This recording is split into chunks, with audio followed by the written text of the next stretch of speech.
Shalom saudaraku yang kekasih di dalam Tuhan. Galatia pasal 6 dari ayat yang ke-14 dan 15. Galatia 6 ayat 14 dan 15. Tetapi aku sekali-kali tidak mau bermegah selain dalam salib Tuhan kita Yesus Kristus. Sebab olehnya dunia telah disalibkan bagiku dan aku bagi dunia. Sebab bersunat atau tidak bersunat tidak ada artinya, tetapi menjadi ciptaan baru, itulah yang ada artinya.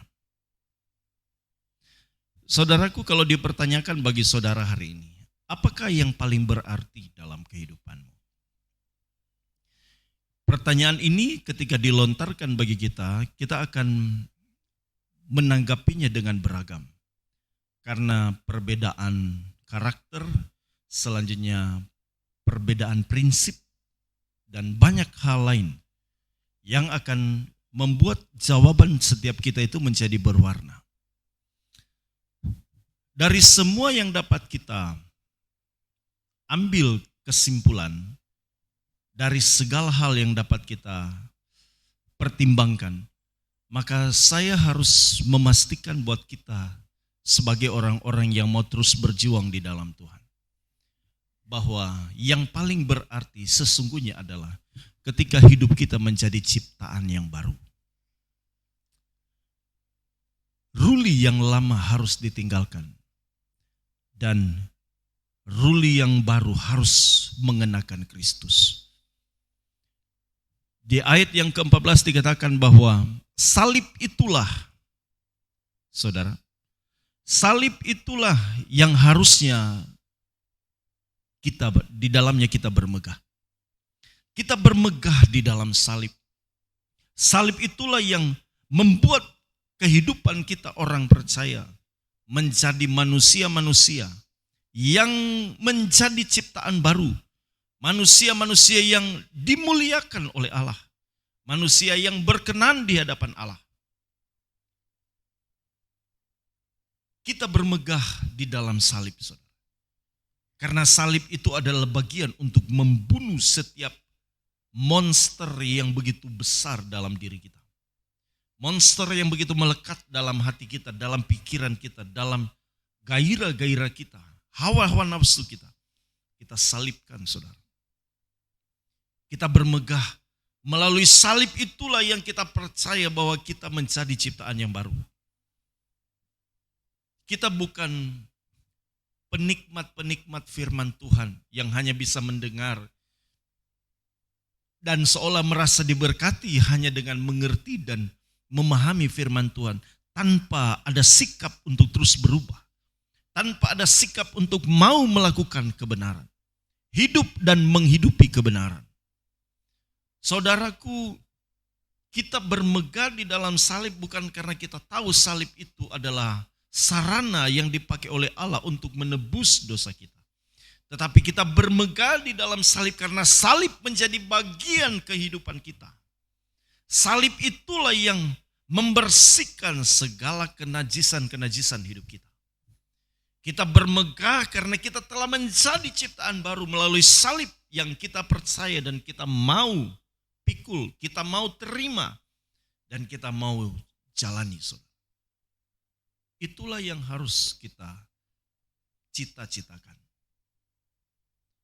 Kalau kita mau memandang kehidupan hari-hari ini, tentunya kehidupan hari ini banyak beranggapan bahwa dengan begitu banyak kemajuan teknologi dan lain sebagainya, ada orang-orang tertentu merasa bahwa sudah lebih mudah untuk mendapatkan uang.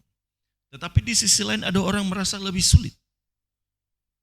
Mau seperti apapun keadaan kita hari ini, ada yang beranggapan bahwa ada masa depan, tetapi ada juga yang berkata bahwa tidak ada masa depan yang lebih baik. Kita tidak tahu dan kita tidak bisa memprediksi kehidupan yang seperti apa yang akan kita hadapi di kemudian hari. Ada yang sudah meramal bahwa tahun 2025 adalah masa krisis yang lebih luar biasa. Namun bagi saya saudara, yang lebih baik bagi kita memikirkan bagaimana menjadi manusia baru. Kita harus memandang menjadi ciptaan baru itulah yang berarti dalam hidup kita. Saudara, kita bermegah dengan semua yang Tuhan izinkan terjadi dalam hidup kita. Karena salib yang kita percayai, salib yang kita mau pikul, itu adalah bagian untuk membuat kita menjadi umat-umat yang berarti di hadapan Allah. Kita harus menjadi ciptaan baru, saudara. Saudara dan saya harus berjuang menjadi ciptaan yang baru. Perjuangannya di mana? Perjuangannya adalah pikul salib. Yesus berkata, barang siapa ikut aku, ia harus sangkal diri, pikul salib setiap hari. Ini adalah bagian kita. Kita tidak bisa menolak dan kita harus wajib memikul salib. Menjadi anak Tuhan itu, jangan saudara dan saya berpikir menjadi anak Tuhan itu adalah sesuatu yang enak. Enaknya kita di dalam Tuhan adalah karena Tuhan memberi kekuatan. Bukan enaknya kita terus semua menjadi nyaman dan tidak punya masalah. Kita akan setiap saat diperhadapkan dengan kondisi yang tidak mengenakan. Selalu saja ada kondisi yang tidak mengenakan. Perjalanan bangsa Israel adalah perjalanan yang menjadi contoh bagi kita hari ini menjadi orang percaya. Tidak ada yang mengenakan kalau perjalanan itu melalui padang gurun. Tidak enak. Di padang gurun itulah dibersihkan kemanusiaan kita. Di padang gurun itulah bagaimana kita mengalami perubahan-perubahan kehidupan.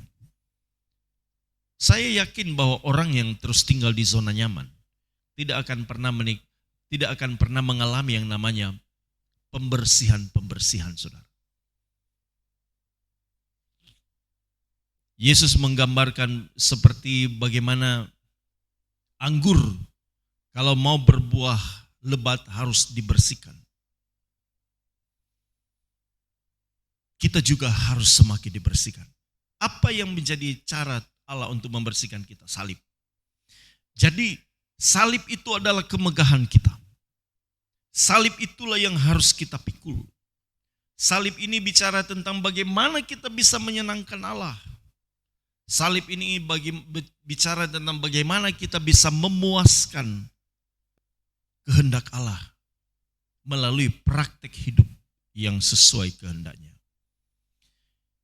Di semua lini kehidupan kita, saudara, kita harus belajar mempraktikkan bagaimana cara hidup menyukakan hati Allah. Sehingga selaras seperti yang dikatakan oleh Yesus, makananku ialah melakukan kehendak Bapakku dan menyelesaikannya. Jadi Yesus dalam kebutuhan hidup yang dia percayai, makanannya yang digambarkan adalah melakukan kehendak Bapa dan menyelesaikan pekerjaan yang telah ditugaskan. Kita pun saudara, kita harus melakukan kehendak Bapa dalam artian menyukakan hatinya. Dan menyelesaikan pekerjaannya, artinya semua tanggung jawab yang harus kita kerjakan sebagai orang-orang yang percaya, kita kerjakan. Itulah salib kita, saudara. Itu salib. Salib tidak membuat seseorang tiba-tiba menjadi nyaman hidupnya. Salib membuat seseorang dibersihkan dari kehidupan yang tidak benar. Dibersihkan dari manusia lama, sehingga menjadi manusia yang baru. Sekarang ini bukan ruli yang lama lagi, tetapi ruli yang baru karena mengenakan Kristus. Salib Kristus itu kita genggam erat. Kita mau hidupi kebenaran. Kita mau menyukakan hati Bapa. Kita mau melakukan kehendaknya. Dan ini adalah perjuangan sampai maut merenggut kehidupan kita. Tidak ada, saudara, kata istirahat. Kenapa? Karena setan iblis bekerja keras hari-hari ini. Menjatuhkan anak-anak Tuhan. Dia hancurkan keluarga kita. Dia hancurkan pelayanan kita. Dia hancurkan pekerjaan, usaha, ekonomi kita. Dia bekerja keras, saudara. Bagaimana agar supaya orang-orang yang percaya dijatuhkan. Dia tidak pusing lagi dengan manusia-manusia yang tidak percaya Tuhan. Dia mau pusing dengan kita, saudara. Dia begitu takut kalau kita terus ada dalam hadirat Allah. Dia tidak takut dengan manusia yang hanya bisa menyembah dan memuji Tuhan. Dia tidak takut. Tetapi ketika hati kita melekat kepadanya, ketika kita mendekati salib itu dan kita mau pikul dan kita mau selesaikan kehidupan lama kita, itu yang menakutkan bagi setan, kuasa kegelapan. Oleh karena itu saudara, mari kita berjuang pikul salib sampai hidup kita berakhir. Jangan pernah berhenti, jangan putus di tengah jalan. Kita mengalami kelemahan di waktu tertentu. Tuhan tahu keterbatasan dan kekurangan kita. Tetapi kita harus tetap merangkak, berjalan terus. Kalau kita belum bisa berlari karena keterbatasan kita, belajarlah berjalan. Kalau belum bisa berjalan, teruslah merangkak. Dan jangan pernah berhenti. Pastikan kita tetap ada di jalan yang Allah kehendaki. Walaupun setapak demi setapak, kita terus berjuang, menyucikan diri, membersihkan hati, memurnikan motivasi. Kemudian kita akan memandang bahwa manusia lama kita telah selesai dan kita sementara hidup dalam kehidupan yang baru. Alasan salib kita harus pegang. Salib harus kita pikul. Karena itulah kemegahan kita. Kita dibersihkan. Manusia batinnya kita dibersihkan. Sehingga hidup kita layak di hadapan Tuhan. Semoga Tuhan menolong kita, menguatkan kita melewati hari-hari hidup ini.